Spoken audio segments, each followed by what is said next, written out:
पहचाना पहचानोगे कैसे? कॉलेज जानकार को सब्सक्राइब ही नहीं किया है, अभी सब्सक्राइब कीजिए और सपोर्ट कीजिए।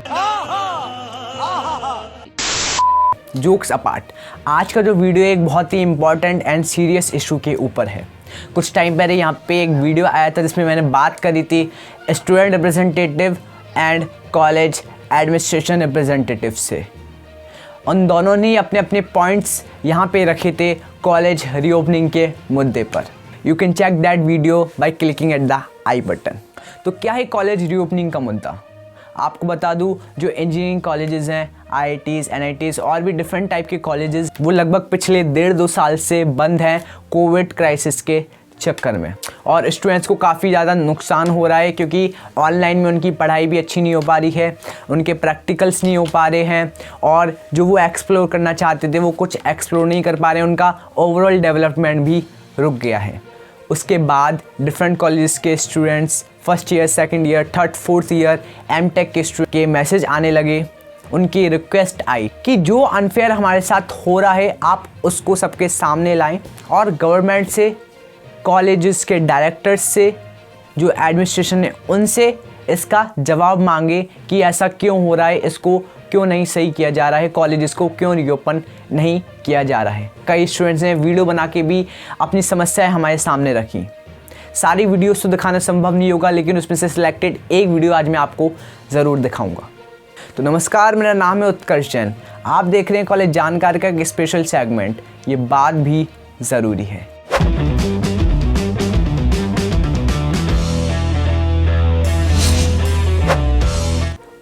मार्च 2020, 19 मार्च 2020, इस दिन PM ने पूरे देश को कोविड की जानकारी देते हुए लोगों से 22 मार्च को जनता कर्फ्यू की अपील की। कोविड महामारी के डर से हजारों IITs, NITs और different engineering college, medical college में पढ़ने वाले स्टूडेंट्स घर वापस आए। अब उनको क्या ही मालूम था कि अब सालों तक उनको कॉलेजेस के दर्शन नहीं होने वाले। उसके बाद अप्रैल, मई, जून में कोविड अपनी पीक पे था और काफ़ी ज़्यादा कठिन समय हमें देखने को मिला। धीरे धीरे कंडीशन नॉर्मल हुई और अक्टूबर 2020 आते आते चीज़ें नॉर्मल होने लगी। लगभग नवंबर 2020 से मार्च 2021 के बीच सब कुछ नॉर्मल हो चुका था और पूरा देश अनलॉक हो चुका था। बट अभी भी कॉलेजेस को रीओपन नहीं किया गया और स्टूडेंट्स के ऊपर ऑनलाइन पढ़ाई ज़बरदस्ती थोपी गई और कई स्टूडेंट को इसी बीच degree.pdf भी दे दी गई। उसके बाद आते हैं अप्रैल 2021 पर। अनफॉर्चुनेटली अप्रैल 2021 में कोविड की सेकेंड वेव ने इंडिया को हिट करा।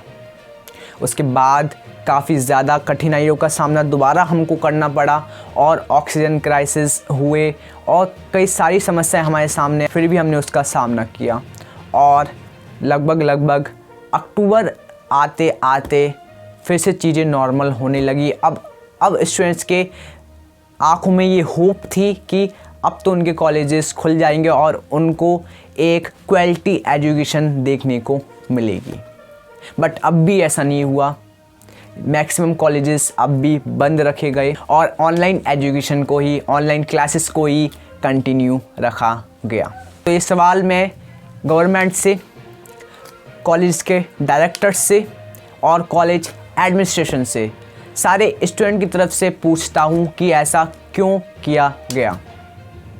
जब पूरा देश चल रहा है, मेडिकल कॉलेजेस में भी स्टूडेंट्स स्टडी कर रहे हैं, तो फिर इन स्टूडेंट के कॉलेजेस को क्यों बंद रखा गया? वी नो स्टूडेंट की सेफ्टी आपकी फर्स्ट प्रायोरिटी है, बट क्या कोविड नॉर्म्स को फॉलो करते हुए उनको कैंपस में बुलाकर सेफ नहीं रखा जा सकता था? आखिरकार स्टूडेंट की स्टडी, उनकी एजुकेशन भी इम्पॉर्टेंट है जो उनका फ्यूचर डिसाइड करेगी। और हम सब जानते हैं कि ऑनलाइन एजुकेशन में कितना बड़ा लूप होल है जिसको ख़त्म करना लगभग नामुमकिन है। फ़िलहाल के लिए तो नामुमकिन ही है। तो आपसे पूछता है भारत, हज़ारों इन इंस्टीट्यूट में पढ़ने वाले स्टूडेंट्स, लाखों रुपए इन कॉलेज में देने वाले students wants to know, nation wants to know चलिए अब कुछ फैक्ट बेस्ड बातें करते हैं। बाय द वे ये फैक्ट वाली बातें आपको व्हाट्सएप यूनिवर्सिटी पे नहीं मिलेंगी। मैं यहाँ जानता हूँ यहाँ पे बहुत सारे आज्ञाकारी शिष्य होंगे व्हाट्सएप यूनिवर्सिटी के, बट इन फैक्ट्स को देखने के लिए आपको गूगल बाबा के चरण स्पर्श करने होंगे। ये मुद्दा तो सालों से ही उठता चला आ रहा है, इस पे वाद विवाद भी होता आ रहा है कि जो इंडिया के टॉप इंस्टीट्यूशंस हैं वो इंटरनेशनल रैंकिंग्स में इतनी दूर क्यों नज़र आते हैं। क्या इसकी वजह राजनीति है, पॉलिटिक्स, या फिर इसकी वजह है इंडिया में टैलेंट की कमी? ना ना ना ना ना, ये पॉइंट थोड़ा सा खोखला लगता है। तो इसकी वजह क्या हो सकती है, चलिए इस पे चर्चा करते हैं। अगर आप सोच रहे हो कि मैं अपने मुद्दे से भटक रहा हूँ, अपने टॉपिक से भटक रहा हूँ, क्योंकि आज हम यहाँ बात करने आए थे कॉलेज रीओपनिंग के ऊपर, हम बात करने आए थे कि जो ऑनलाइन एजुकेशन है, ऑनलाइन क्लासेस, वो एक कर्ज है। तो मैं आपको बता दूँ कि जो इंटरनेशनल रैंकिंग्स में इंडियन इंस्टीट्यूट की ख़राब रैंकिंग, इसकी दो मुख्य वजह हैं, और इसमें से जो दूसरी वजह मैं आपको बताने वाला हूँ वो डायरेक्ट कनेक्ट करेगी कॉलेज रीओपनिंग से, और वो इस मुद्दे को मजबूती देगी। तो चलिए सबसे पहले इसकी पहली वजह देखते हैं, और वो रीज़न है इंडियन एजुकेशन में इंडियन जीडीपी का low contribution. In the layman term, economy का लो कंट्रीब्यूशन होना एजुकेशन के अंदर। अगर नंबर्स की बात करें तो ये लगभग 3 से 3.5% होता है। आप इसको पॉलिटिक्स से या फिर किसी सरकार से मत जोड़िए, क्योंकि चाहे यूपीए की सरकार हो चाहे एनडीए की, ये आंकड़ा इतना ही रहता है इंडिया के अंदर। और अगर इसका कंपैरिजन हम इंटरनेशनली करें और देशों से करें, तो जो इंटरनेशनल रैंकिंग है इंडिया की on the basis of contribution of GDP in education, वो है 144 आउट ऑफ 198 कंट्रीज। वाह क्या बात है। इस रैंकिंग ने तो इंडियन मीडिया को भी पीछे छोड़ दिया। नो ऑफेंस टू गोदी media, no offence, but it is a reality. Now second वजह की ओर चलते हैं। उससे पहले अगर आपने इस वीडियो को शेयर नहीं किया है तो शेयर करिए, ताकि जिसके कारण तक ये बात जानी चाहिए वो जाए।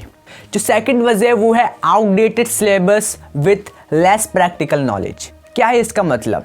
इसका मतलब सिंपल सा है कि MIT और स्टैनफोर्ड जैसे जो टॉप इंस्टीट्यूट हैं, इसमें जो प्रैक्टिकल नॉलेज है उस पर ज़्यादा फोकस दिया जाता है। लगभग 60 से 70% यहाँ पे प्रैक्टिकल नॉलेज दी जाती है।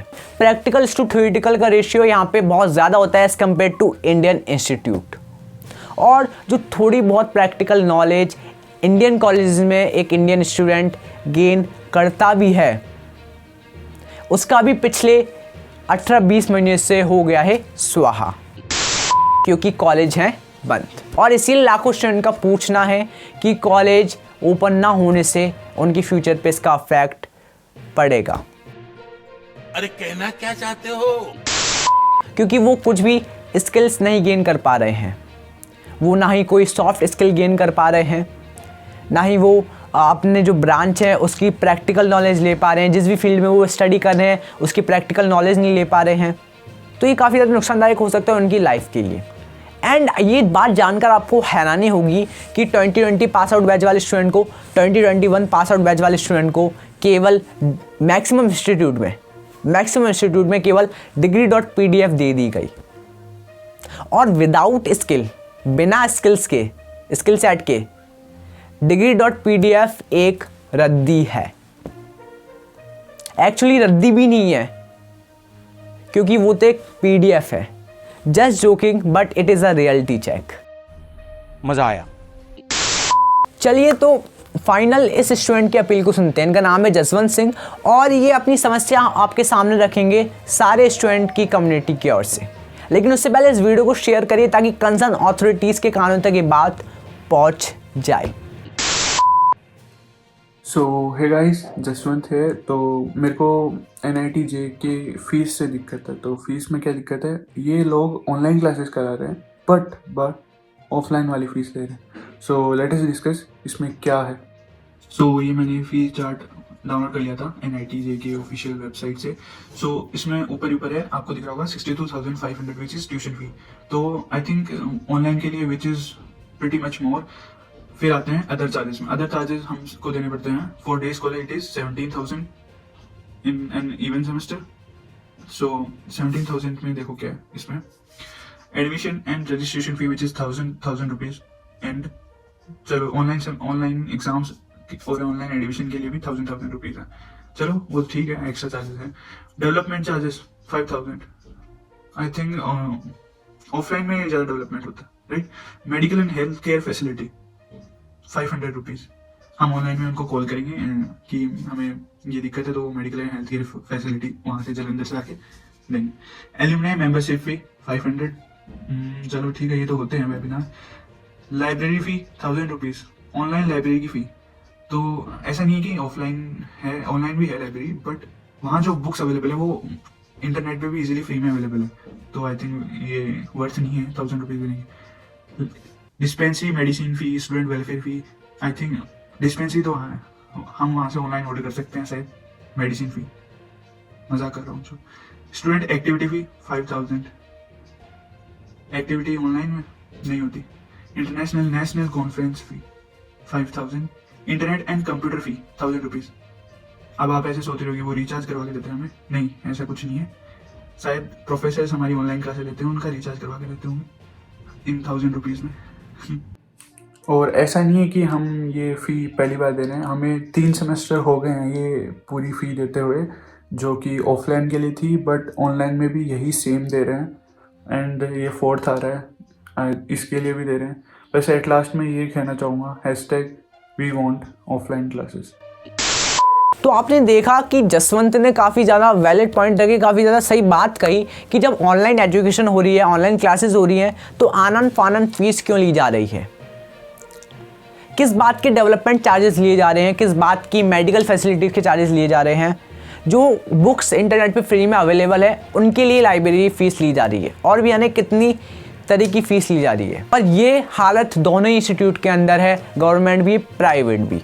बल्कि कोविड केसेस के अंदर जो ट्यूशन फ़ीस है वो भी इनको कम कर देनी चाहिए, बट ऐसा नहीं है और आनन फानन फीस ली जा रही है। तो इस चैनल के माध्यम से, इस चैनल के थ्रू मेरा कंसर्न अथॉरिटीज से अपील है, चाहे वो मिनिस्ट्री ऑफ एजुकेशन के मिनिस्टर्स हों या फिर कॉलेज के डायरेक्टर हों या फिर कॉलेज एडमिनिस्ट्रेशन हो, कि प्लीज़ स्टूडेंट के कॉलेज को रीओपन किया जाए ताकि वो प्रैक्टिकल नॉलेज को गेन कर सकें। जो ऑनलाइन एजुकेशन है, ऑनलाइन क्लासेज हैं, जो उनके ड्रॉबैक्स हैं उनको दूर किया जाए, क्योंकि हम जानते हैं कि ऑनलाइन एजुकेशन है, जो ऑनलाइन क्लासेज है, उसमें एक बहुत बड़ा लूप होल है। कई बार नेटवर्क इश्यूज हो जाते हैं, कई बार मिसकम्युनिकेशन हो जाता है, कई बार जेन्युइन प्रॉब्लम भी जेन्युइन नहीं लगती है। हमारी हेल्थ के लिए भी ये बहुत ज़्यादा ख़राब है। और जो ऑफलाइन एजुकेशन कैंपस में जाके पढ़ने के जो पर्क्स हैं, उन पर्क्स से भी स्टूडेंट्स काफ़ी ज़्यादा दूर होते जा रहे हैं। जैसे कि बहुत सारी सॉफ्ट स्किल्स हैं, उससे वो वंचित रह जाएंगे, जैसे कि communication skill, team work, management skills. ये स्किल्स घर पे रह के नहीं सीखी जा सकती हैं। और अपने इंटरेस्ट के लिए डिफरेंट चीज़ें एक्सप्लोर करना वो भी स्टूडेंट नहीं कर पाएगा घर पे रहकर, और जिस फील्ड में भी वो स्टडी करना चाहता है उसकी प्रैक्टिकल नॉलेज भी नहीं ली जा सकती है घर पे रहकर। और जब बाकी सारी चीज़ें चल रही हैं देश के अंदर A to Z, तो फिर एजुकेशन में कॉम्प्रोमाइज़ क्यों किया जा रहा है, एजुकेशन के साथ कॉम्प्रोमाइज़ क्यों किया जा रहा है, ये स्टूडेंट का पूछना है। नेशन वांट्स टू नो, पूछता है भारत। इसी के साथ देखते रहिए कॉलेज जानकार। Signing off.